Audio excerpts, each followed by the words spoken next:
Hello, everyone. Welcome to Bible Fiber, the weekly podcast where we have been exploring the 12 minor prophets, 2 reformers, and 1 exile.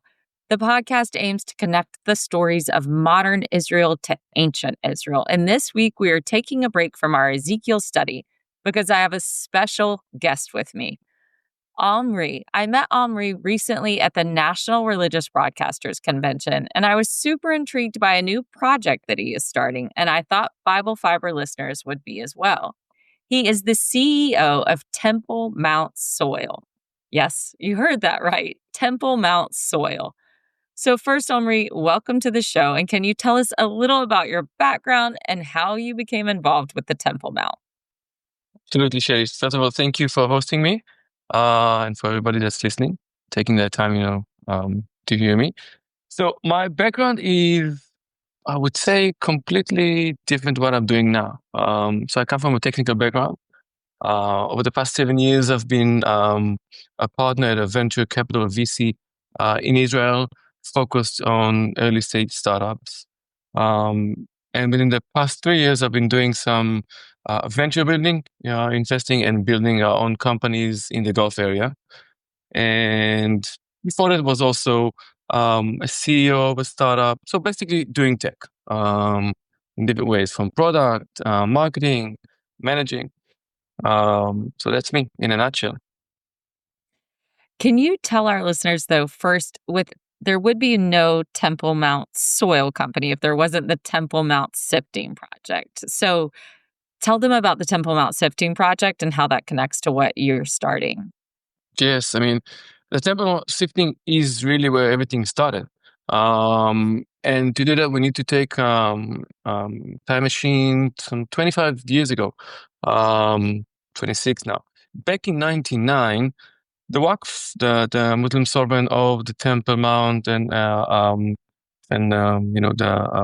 Al-Aqsa Mosque, they excavated some 5,000 tons of soil from that place. It was unsanctioned, unauthorized. And they dumped it over the Kidron River. Basically, detaching it from where it was at the Temple Mount.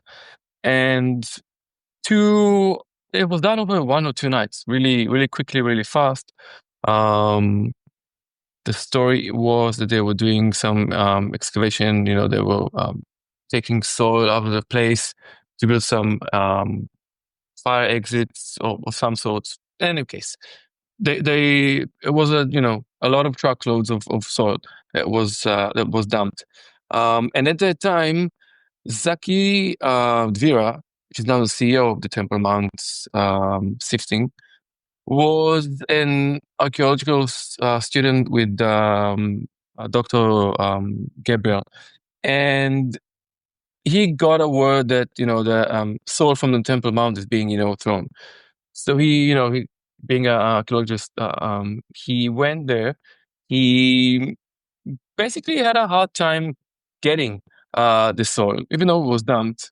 And he took a few buckets, and he found some, I think he found 3 coins, something like that. So he realized that, yes, this comes from the Temple Mount. And you have to think about it, that up until now, nobody at the modern age has done any excavation at Temple Mount for all the known reasons. Even nowadays, it's not allowed to excavate soil from Temple Mount. And that was done on 1 occasion. So he was working with the Israeli authorities to get a license to actually do the sifting, right? Because the excavation was already been done. And I think it's probably one of the few projects in the world that you sift through something that was excavated and detached from its origins. I would say, in a way, that was not archaeology, right? I mean, you would have to use a toothbrush to do what if you want to dig, and that was done with with machineries and whatnot. So it was a whole lot of mess around the timing and the layering, and they, ever since then, I think it was 2004, they've been sifting through that a lot, through that 5,000 tons of soil. Um, and they've been doing it in a very fascinating way. It's done not in a lab; it's done in an outdoor place where volunteers, people like you and me, go and sift through the sand. And if you haven't been there, you really have to imagine sort of like an Indiana Jones sort of like experience, right? Because you get a bucket, and there's a net, and you throw it in the bucket, and then you wash it with water. It's called the wet sifting, and then you just you wash things, and if you find either whether it's glass material, whether it's metal, you find and you catalog it and put it in its own bucket. And they had found over 600,000 artifacts from Temple Mount, from the first temple, the second temple, um, and an astonishing amount of artifacts. Just 2 weeks ago, we were filming there with Dr. Randall Price and Zaki, and we took a bucket, a random bucket, and we found a coin. And you should have seen how, we were all, excited like kids, right? In a candy shop. It was amazing. And you have to, Dr. Randall Price has done this before, has found a lot of artifacts, Zaki for sure. And it's still, when you find something of importance and of history, it sparkles something in you. I followed the work pretty closely of Frankie, who was able to reconstruct the geometric design and flooring of the second temple based off of what was found through the sifting project. So some really incredible stuff that otherwise, like you said, it's a real black hole of knowledge. We know what Josephus said. We have some general ideas about what the second temple looked like, but in terms of interior design and things that you usually learn from archaeology, we don't really know other than what we've learned through the sifting project. Yeah, and the findings are amazing. They found mosaics and they found obviously coins and pottery and tools, astonishing stuff. Mm-hmm. And it hasn't been really displayed yet because really the hard work is ahead of them. In order to present something in a museum, you have to write a piece, about that before you can display it. And they're doing that right now. And we help with that. So that's kind of like something that we're very proud of. Mm-hmm. Yeah, one thing that's so I'm an archaeology student, and when you're describing wet sifting, I do not feel like it's very Indiana Jonesy. I am I feel like wet sifting is really backbreaking, laborious work, even though you make these interesting finds. So my whole thing is that archaeologists are often poor writers because they want to be out in the field discovering, and they love wet sifting. They love what they do. And so that is how I always felt like I could kind of complement the field, is that I love to write about this stuff. I love to sort pottery. I love to study it. And they're chronically behind on their publication records. So helping move that along is something that all archaeologists would value, you coming alongside of them. Well, but how do you specifically connect to the sifting project then? If you were a guy from high tech, how do you become involved with an archaeology project in Jerusalem that? Yeah, and there's a story in it. So back in 2019, a friend, a colleague, a partner now, in business. We've been partnering actually before that. He sold one of his companies that we invested in. And he started reading about Jerusalem. He had some time. He was looking, about what he's going to do next. And he started reading about Jerusalem, and he read about the sifting project. Which I have to say, not a lot of people in Israel know about. The people that I speak with, 9 out of 10, they don't really know. Which is a shame. Because I think it's important to know what they do. In any case, he started. He read about the sifting project. He went there with his kids. But very excited, and he is a genius, right? He's got all these crazy ideas. And he was thinking, he spoke to Zaki, got friendly with him, and he understood that the sifting project itself wasn't really heavily funded. They got some funding from the government. They do get funding from donations, and he was offering him a way of like combining commercialization of the sifted soil, being that it's so important to all religious actually. Um, and archaeology being archaeologists, like we described, they were focusing on the digging, right? On the science behind it. So Zaki said, I love you very much and I like you, but you're not the first that was offering that. You're not going to be the last. We don't want to do it. We don't want to get into the commercialization. It's too complex for us. And Giora, my partner, just like kept on good relationship with Zaki, and we dropped this. I mean, he told me about the project in 2019. I got very excited about it. But then, we took the no. I took the no as a no. And if you have to know Giora, no is just a starting point to a yes. Sort of like with my kids, the no is just a beginning. So he nurtured the relationship with him and stayed in touch. And I think in October 24, we read a piece that Zaki wrote about the government funding being cut off and donations not as high as they used to be. And we approached them again, said, what, Zaki, the offer still stands. We feel that there is a way to combine commercialization around the soil, but also keep the heritage and the respect and way to fund what you guys are doing. Really take them from a surviving mode to a thriving mode. So we offered a way that really is respecting of the heritage, the soil, the story, and in a way also combining in the commercial products that we sell, and then a big chunk of what we make from the sale goes back to the sifting project as donation to help them, keep on doing what they're doing. So it was sort of like that was what we did with them, and we started working on that, project, and we've built a website and we've created beautiful products around that. Each of those products, they come with a certificate, right? That is signed by Zaki and Dr. Gabi. It's numbered.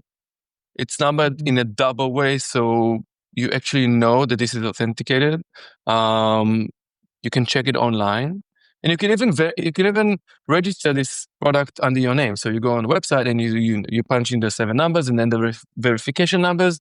Much like you do with credit cards, and you register the product on your name. So we kind of feel like it's not just a keepsake. It's something that you cherish, you take with you, sort of like a legacy that you start. It's an asset, right? And the amount of soil that's left is limited. It was done only once. It's never going to happen again. I think now it's a punishable offense in Israel to dig there. And so we found a way, I believe, to find a way to really keep that heritage in place. Every product comes with a booklet about the Temple Mount, the history, the finding. So it's important for us to make sure that it starts a conversation owning that piece of the land, right? And when you talk about products, it's a small jar, like a perfume bottle almost, with it's a Temple Mount soil. It's a pendant that you wear. And we've got another product which we call the classic gift set. That's a more bigger, like a perfume size bottle. It comes in a very premium packaging. It really is meant to be displayed, so you can keep it either open or closed. The certificate it's very prominent there, and the booklet itself. So it's something that you should feel. We believe that we should feel proud of having in your home for display. Is it about an ounce of soil, or how much soil comes in each of these packages? So It's kind of like, I think, 20 grams in the Hmm. display set, in the classic gift set. It's a 15 by 15 centimeters package, 2 doors, really, really premium around it. And there are other products that we're working on. So we're starting with those two. There's another necklace that's coming out pretty soon, because we realize that people, the pendant is very religious, something that you wear on you. But we got requests from people saying, how about if you can incorporate it in a more jewelry kind of like, necklace. So that one's also coming out. And we've just started, right? We've done everything quickly. We've built the company, the messaging, everything around it. And we're shipping it right now. So we've got people that have bought it already through the website. We've got pastors that are taking it and using that in their fundraising processes as donors' gifts. We're really proud of it. In some ways, I mean, this is obviously a completely unique idea to take the soil from a holy site that's already been sifted and, already mined for all of its information that it can tell us about the time period that it came from, something connected to the Holy Land back home with you is also a long-standing pilgrimage tradition, right? Yeah. Like I said, the idea is not new. The fact that now you can own an authenticated, right, stole from Temple Mount is the exciting part. It's sort of like, in a way, creating a physical connection and a bond to people that have been, and to many people that cannot be. So we get to our support email requests and questions and thank you notes from people that they told us, like, we can never go to Israel for whatever reason. And this is a way for us to really connect and I think even one said solidify the faith in a way that tangible way to hold that. And we feel that if we get those those feedbacks, then we've done our part. That's the idea. In my imagination, I mean, learning about the Temple now Mount now. Obviously, I mean, I'm really in that. Kind of like baffles me how. I mean, in my imagination, in every city, in every town, you should have you should have the show, right? You should see. Artifacts from Temple Mount, from its history. It is so religious. It has so many meaning and profound history and stories. So that vision, I mean, if we can help with that, in a year or 2 years, if there's a show that you can go and see and really connect to those findings, we've done our piece. I'm curious, are the majority of people who have contacted you, who have purchased the product, are they Jews or Christians? Mostly they are Christians. Yeah. I think it speaks more in a way. Like you said, with the history, with the fact that there were pilgrims coming in and out, it's sort of like, echoes different. And we've got also from Jewish, the diaspora. So they were like, again, interested. I think they look at it in a different way. So like, remembrance, way for a connection to a place, that they cherish. But I would say the majority are Christians. Had you, in your previous life, had you interacted with Christians in any like meaningful way in this way, or is this all new to you too? It is so new, and really thank you for bringing this up, because traveling to Saudi, right? I don't really announce being an Israeli, nor do I announce being a Jew, for the obvious reasons. And that was my day to day. Coming to NRB was an experience that was so profound. I would go as far as say even life changing, in a way. You read what you read in the media, right? about the US, about Christians, about relationship and whatnot. But to be there and to feel the warmth and the welcoming and the support that we need, that we so need right now, was something out of the ordinary. I've never felt this. I was never, as a Jew, I was never surrounded in such warmth and welcoming, dare I say, brotherhood even, in a way. And it got me thinking, I also checked it with friends, right? With my friends, and like, it's not known, the support that we have. There's always I don't want to go into politics, but there's always the politics around it. Um, but to meet people and really to see that in their eyes, in the way they talk, in the way that they speak, and the help that they offer around the help and the support and the connection, it has changed me. It has got me thinking differently about even my heritage. Just working in this project got me to think differently about, Temple Mount, and getting deeper and understanding the history, the heritage, the stories in ways that I haven't done before. Mm-hmm. And kind of like, my wife told me she's very supportive of this move, and she was like, explain to me, how are you moving from, the VC position and everything, very, comfortable, relaxed, known. And I told her, like, I can't really explain. There is something in it. I started by helping Giora on that. And 2 weeks into that, I told him, I have to find a way to be involved.